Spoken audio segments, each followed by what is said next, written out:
Hey, what's up guys? Welcome back once again. एक 14 साल की अमेरिकन बच्ची जिसने अपने रंग रूप के चलते काफी कुछ खो दिया, लेकिन एक दिन उसकी झोली में कुछ ऐसा आया जिससे उसकी पूरी किस्मत बदल गई।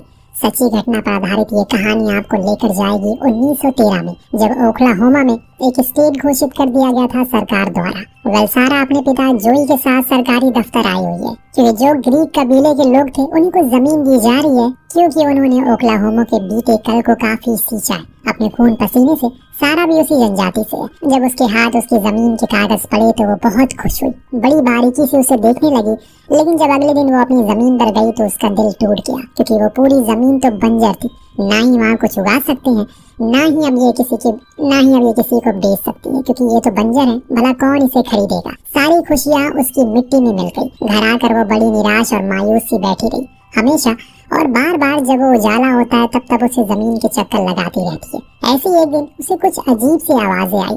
उसने नीचे कान लगाया, जो सुना उसे उसके होश उड़ गए। दरअसल उसे नीचे से ऑयल की आवाज आ रही थी। हालांकि ये चीज थोड़ी सी अजीब तो है, लेकिन सारा को पूरा यकीन है नीचे जरूर तेल है। इसीलिए वो फौरन घर आई और अपने माता पिता को इस बारे में बताया। सब हंस पड़े, क्योंकि उन्हें ये सिर्फ मजाक लग रहा था। लेकिन सारा के चेहरे को देखकर जोई के मन में कुछ उम्मीद पैदा हो गई। अगर ये सच में हो गया तो वो बहुत अमीर बन जाएंगे। जोई जानता है कि ये काम इतना आसान नहीं है। उन्हें किसी ऑयल कंपनी की मदद लेनी होगी ताकि वो उस ऑयल को बाहर निकाले, जिसके बदले में उन्हें मुनाफा हो। इसीलिए अगले दिन वो लोग बाजार गए, इधर उधर छानबीन करने लगे। हर जगह उनके गरीबी और उनके रंग के चलते धुतकार दिया जाता है। इस चीज को देखकर सारा को बहुत ज्यादा बुरा लगता है। वो भले ही उम्र में छोटी है, लेकिन उसे दिखाई सब कुछ देता है कि समाज में लोगों के भीतर उनके लिए क्या भावना है। अब पूरा बाजार में घूमते घूमते सारा को तेज प्यास लगी। वो पानी लेने के लिए एक रेस्टोरेंट में चली गई। पानी तो फ्री होता है, पर ओनर ने उसे पैसे मांग लिए क्योंकि वो ब्लैक थी। लेकिन सारा के पास कोई पैसे नहीं थे, इसीलिए वो बेचारी वापस जाने लगी। लेकिन तभी स्मिथ नाम का फरिश्ता उठ खड़ा हुआ।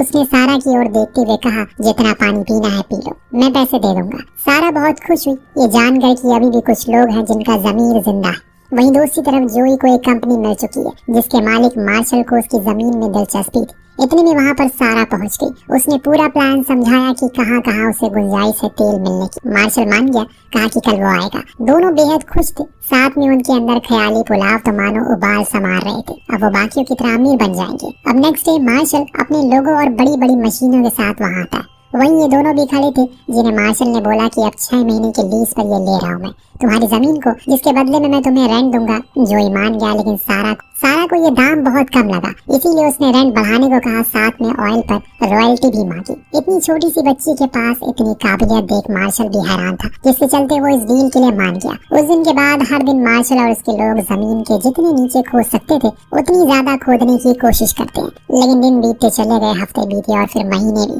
लेकिन उनके हाथ तेल की एक बूंद तक नहीं लगी। और आखिर 3 महीने बाद उनका सबर का बांध टूट गया। तो मार्शल ने सारा से कहा उसकी जमीन में कुछ भी नहीं है, इसीलिए वो लोग अब जा रहे हैं। हालांकि सारा ने उन्हें रोकने की कोशिश की, पर वो चले गए। और इस चीज के बाद सारा पूरी तरह से टूट चुकी है, क्योंकि उसकी आंखों के सामने ही उसके सारे सपने चकनाचूर हो चुके हैं। जो उसने अमीर बनने का ख्वाब देखा था वो किसी पेड़ के पत्तों की तरह झड़ गया। पर दोस्तों, एक दिन एक चमत्कार होता है। दरअसल एक आदमी उसके घर आया, कहने लगा उसे उसकी उस जमीन को खरीदना है। उसके बदले में वो उन्हें अच्छी खासी रकम देने को तैयार है। जोई भी हैरान था। इतने में सारा आया और पूछी कि आखिर वो उस बंजर जमीन को भला क्यों खरीदना चाह रहा। उस आदमी ने घुमा फिरा कर जवाब देना शुरू कर दिया, जिस चीज को देखकर सारा तुरंत ही ना कह देती है, क्योंकि उसे पूरा खेल समझ में आ चुका है। दरअसल इस आदमी को मार्शल ने भेजा है, क्योंकि उसे पता चल गया है कि सारा की जमीन के नीचे तेल है, और वो भी ज्यादा मात्रा में। यही बात सारा अपने पिता को बताती है। भला कोई क्यों इस जमीन को खरीदना चाहेगा? जरूर ये मार्शल की चाल होगी। अब हमें मना कर दिया है तो वो कुछ बड़ा करने की रंजिश करेगा। हो सकता है कि हमसे जबरदस्ती जमीन के कागज भी छीन ले, क्योंकि वो बहुत बड़ा आदमी है। ये सब बातें जानकर जोई और उसका पूरा परिवार डर जाता है। इसीलिए उन्होंने उसी समय फैसला लिया, हमें दस्तावेजों को कहीं छुपा देना चाहिए। जंगली जगह बताई जहाँ तक किसी का पहुँचना इतना आसान नहीं होगा। पूरा परिवार फौरन जंगल पहुँचा और जमीन के नीचे पेपर को गाड़ दिया। इस बीच उन्होंने किसी के पैरों की आवाज सुनी। सब छुप गए, देखने लगे कि आखिर कौन है। तो इन्हें पता चला कि 2 लोग बंदूक लेकर आए, इनके घर में घुस रहे।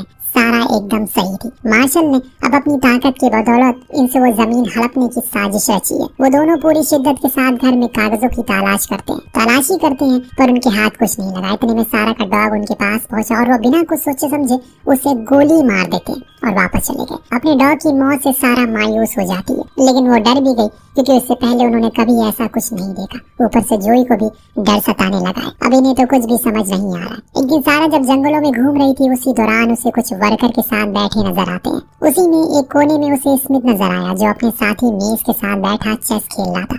स्मिथ को तो आप पहचान ही गए होंगे। वो सारा को यहाँ देखकर हैरान था। उसने बताया उसका यही पास में ही घर। सारा को स्मिथ पर भरोसा था, इसलिए उसने उसे अपना सारा प्लान बताया। पूछा क्या वो उसके लिए काम करेगा। इतनी छोटी बच्ची की इतनी ख्वाबी बातें भला कौन ही यकीन करता। स्मिथ का यही रिएक्शन था। वो उसे समझाकर वापस घर भेज देता है तो सारा गुस्से में आकर वापस जाने लगी। लेकिन कुछ देर बाद स्मिथ ने उसे आवाज लगाई, कहा कि ठीक है वो काम करने को राजी है, लेकिन वो इसमें से 40% शेयर लेगा। सारा ने थोड़ा सोचा, फिर डील डन कर दी। 2 दिन बाद मेस और स्मिथ दोनों सारा की जमीन पर पहुंचे। वहाँ पहले से लगी लगाई मशीन को देखकर काफी खुश भी हुए क्योंकि उन्हें अब कहीं से किसी की मशीन का जुगाड़ नहीं करना पड़ेगा। बातों के दौरान स्मिथ ने बताया इससे पहले भी गोल्ड और सिल्वर माइन में काम कर चुके हैं और इससे उन्हें काफी पैसे भी कमाए, तो उम्मीद है कि वो इस माइनिंग में भी अच्छी कमाई करेगा। उसके काम में बाकी लोग भी मदद करते हैं ताकि जल्दी से ऑयल बाहर निकाल सके। भारी गर्मी में हर कोई इस उम्मीद में था किसी न किसी तरह करके उन्हें वो तेल का स्रोत मिल जाए। इस चक्कर में उन्हें दिन रात एक कर दिया, परंतु एक दिन फिर एक बड़ी मुसीबत आ गई। मार्शल अपने कुछ लोगों के साथ वहाँ पहुंचा और बड़ी बदतमीजी से कहने लगा, तुम लोग यहाँ मेरी जमीन पर क्या कर रहे हो। सारा डर गई, कहीं इसने कुछ चाल तो नहीं चली है, क्योंकि इसे पता है कि यहाँ तेल है। पर उसने हिम्मत दिखाई और पूछा कि तुम्हारी जमीन, ये कब हुआ। मैंने तो तुमसे कब का कॉन्ट्रैक्ट कैंसिल कर दिया, इसीलिए अब तुम मेरा कुछ भी नहीं बिगाड़ पाओगे। यहाँ से चले जाओ और हमें हमारा काम करने दो। पर दोस्तों मार्शल तो अड़ जाता है, तो स्मिथ को बीच में आना पड़ा। उसने माहौल को देखते हुए मार्शल पर बंदूक तान दी, जिसके डर से उसे मजबूरन पीछे हटना पड़ा। लेकिन सारा जानती है मार्शल इतनी आसानी से पीछे हटने वाला नहीं है, वो जरूर कोई और चाल चलेगा। खैर इन लोगों को पूरे 2 महीने बाद तेल का स्रोत मिल जाता है, जिससे ये काफी खुश होते हैं। लेकिन अगले ही पल इनकी खुशी दुख में बदल गई।